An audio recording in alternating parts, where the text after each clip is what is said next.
ఈ రోజుల్లో మీ కళ్ల ముందు ఒక అద్భుతమైన ప్రకటన కనిపిస్తుంది. మీ సొంత ఇంటి కలను నిజం చేసుకోండి. అత్యల్ప వడ్డీ రేట్లు మాత్రమే. నిజమే.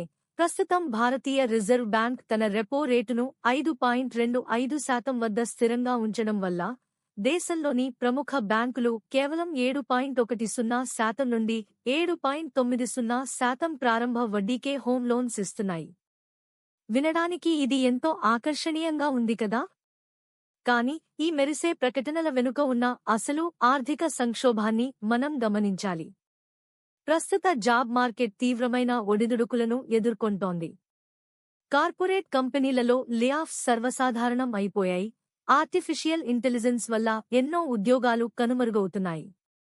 ఇలాంటి పరిస్థితుల్లో మీ జీతాన్ని నమ్ముకుని 20 ఏళ్ల పాటు భారీ ఈఎంఐ భారాన్ని మోయడం ఎంతవరకు సమంజసం? ఈ వీడియోలో మనం పూర్తి గణాంకాలతో విశ్లేషిద్దాం. మనీ కంట్రోల్ మరియు ప్రముఖ బ్యాంకుల నివేదికల ప్రకారం ప్రస్తుతం సెంట్రల్ బ్యాంక్ ఆఫ్ ఇండియా వంటి ప్రభుత్వ బ్యాంకులు 7.10% వడ్డీతోనే లోన్స్ ఇస్తున్నాయి. ఎస్బీఐ 7.25% నుండి, హెచ్డిఎఫ్సి మరియు ఐసిఐసిఐ బ్యాంకులు 7.50% నుండి 7.90% మధ్య వడ్డీ రేట్లను ఆఫర్ చేస్తున్నాయి. అయితే ఇక్కడ ఒక ముఖ్యమైన విషయం గుర్తుంచుకోవాలి. ఇవన్నీ ఫ్లోటింగ్ వడ్డీ రేట్లు. అంటే భవిష్యత్తులో అంతర్జాతీయ కారణాల వల్ల ద్రవ్యోల్బణం పెరిగితే ఆటోమేటిక్గా మీ ఈఎంఐ కూడా పెరిగిపోతుంది. అంతేకాకుండా ఈ తక్కువ వడ్డీ రేట్లు కేవలం 750 లేదా 800 పైగా సిబిల్ స్కోర్ ఉన్నవారికే వర్తిస్తాయి. మీ స్కోర్ కొంచెం తగ్గినా వడ్డీ భారం 8.5% దాటిపోతుంది.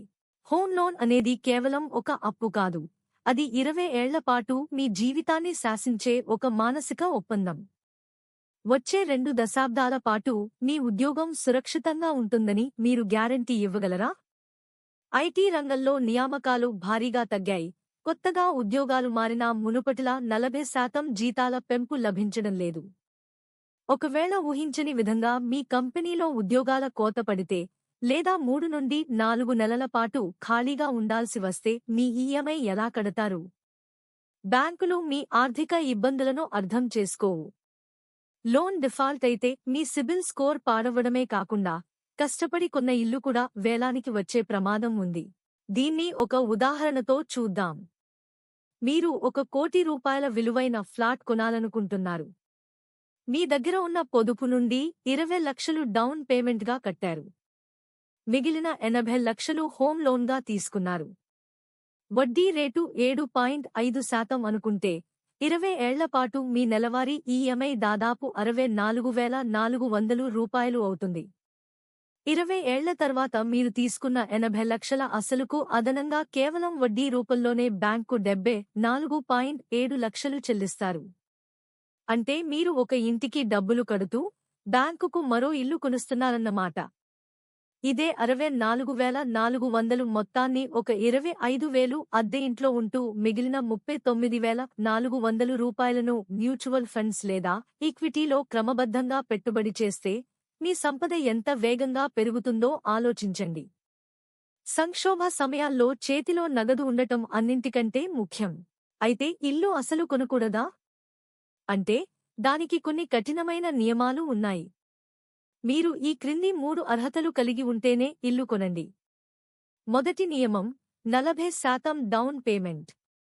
కేవలం 20% కాకుండా కనీసం 35% నుండి 40% సొంత డబ్బు కట్టేలా ప్లాన్ చేసుకోండి. దీనివల్ల లోన్ భారం తగ్గుతుంది.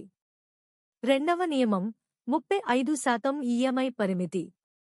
మీ నెలవారీ చేతికి వచ్చే జీతంలో ఈఎంఐ వాటా 35% మించకూడదు. మూడవ నియమం 12 నెలల ఎమర్జెన్సీ ఫండ్. లోన్ తీసుకునే ముందే ఒకవేళ ఉద్యోగం పోయినా 12 నెలల పాటు ఈఎంఐలు మరియు ఇంటి ఖర్చులు నడవడానికి సరిపడా డబ్బును వేరే బ్యాంకు ఖాతాలో దాచి ఉంచాలి. ఈ 3 నియమాలు మీకు సరిపోకపోతే ప్రస్తుతానికి డబ్బును పొదుపు చేస్తూ సరైన సమయం కోసం వేచి చూడటమే ఉత్తమమైన మార్గం. మీ ఇల్లు మీకు మనశ్శాంతిని ఇవ్వాలి కాని ప్రతి నెలా ఒక పెద్ద ఆర్థిక భారం కాకూడదు. ఈ నియమాలు మీకు సరిపోకపోతే ప్రస్తుతానికి డబ్బును పొదుపు చేస్తూ సరైన సమయం కోసం వేచి చూడటమే ఉత్తమమైన మార్గం. ఈ సమాచారం మీకు నచ్చితే సబ్స్క్రైబ్ చేయండి, మీ స్నేహితులకు షేర్ చేయండి. కింద కామెంట్లో చెప్పండి, మీరు అద్దెకు ఉంటూ పొదుపు చేస్తారా లేదా ఈ సంవత్సరం ఇల్లు కొంటారా?